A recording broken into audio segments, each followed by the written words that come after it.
वह एक तूफानी रात थी। ऐसा लग रहा था जैसे आसमान खुल गया हो और उसने नीचे की धरती को भिगोने का फैसला कर लिया हो। मैंने खुद को बीच रास्ते में पाया। मेरी कार लगातार हो रही बारिश से संघर्ष कर रही थी। मुझे पता था कि मुझे जल्द ही कहीं आश्रय ढूंढना होगा। मुझे हाईवे के किनारे एक होटल दिखाई दिया। कोई अन्य विकल्प नजर नहीं आने पर मैं पार्किंग लॉट में चला गया। मेरी कार की छत पर बारिश की बूंदों की आवाज ही खामोशी को तोड़ रही थी।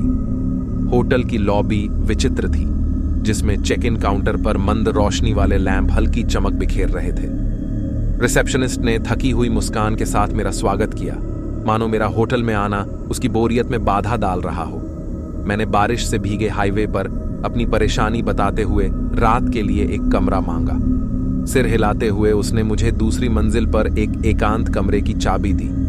उसने छोटी मोटी बातचीत या निर्देश देने की परवाह नहीं की, बस सीढ़ियों की ओर इशारा किया। यह स्पष्ट था कि मैं उस रात कुछ ही मेहमानों में से एक था, और कम से कम यह तो कहा जा सकता है कि होटल में माहौल भयानक था। टिमटिमाती रोशनियों की धीमी आवाज से निर्देशित होकर मैं दूसरी मंजिल पर पहुंचा। दालान में हल्की रोशनी थी और कालीन वाले फर्श ने मेरे कदमों की आवाज को धीमा कर दिया था। इस जगह का खालीपन मुझ पर हावी हो रहा था। अपने कमरे के अंदर मैं बैठ गया। खिड़कियों पर बारिश की लगातार आवाज एक आरामदायक लोरी सुनाई दे रही थी। मैंने कुछ आराम करने का फैसला किया, ये उम्मीद करते हुए कि सुबह तक तूफान थम जाएगा। लेकिन जैसे ही मैं वहां अंधेरे में लेटा, मैंने यह सुना, मेरे दरवाजे पर एक धीमी सी दस्तक। पहले तो मुझे लगा कि यह सिर्फ हवा है या कोई शाखा खिड़की से टकरा रही है, लेकिन दस्तकें तेज और जोरदार होती गईं। धीरे धीरे जांच करने के लिए उठने से पहले मैं झिझक रहा था। मेरा दिल मेरे सीने में जोर जोर से धड़क रहा था। मैंने दरवाजा खोला तो वहां कोई नहीं था, बस एक खाली मंद रोशनी वाला गलियारा था। मैं इसे अपने थके हुए दिमाग की उपज समझकर बिस्तर पर लौट आया, लेकिन दस्तक जारी रही, हर बार पिछली बार से भी ज्यादा जोरदार। निराशा डर में बदल गई और मैं इसे और बर्दाश्त नहीं कर सका। मैंने इसके पीछे जो भी था उसका सामना करने का फैसला किया।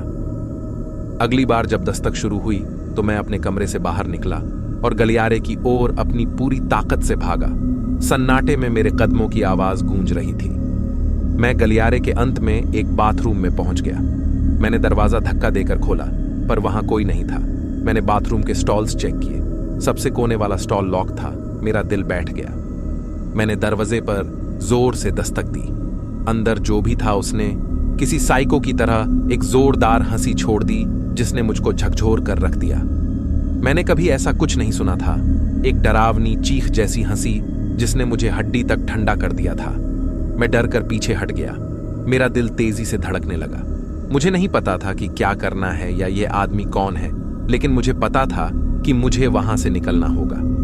मैं वापस अपने कमरे में भाग गया, अपना सामान उठाया और घबराहट में होटल छोड़ दिया। पीछे मुड़कर देखने की हिम्मत नहीं की। जैसे ही मैं उस होटल से दूर चला गया और अपनी कार में आ गया, मैंने दूसरी मंजिल की एक खिड़की पर तेज चमक में एक आदमी की परछाई देखी जो मुझे ही घूर रहा था। हो सकता है ये किसी का एक घिसा पिटा मजाक था, या फिर ये भी हो सकता है कि मेरी मुठभेड़ किसी साइको से हो गई थी जिसके चुंगल से मैं बाल बाल बचा था।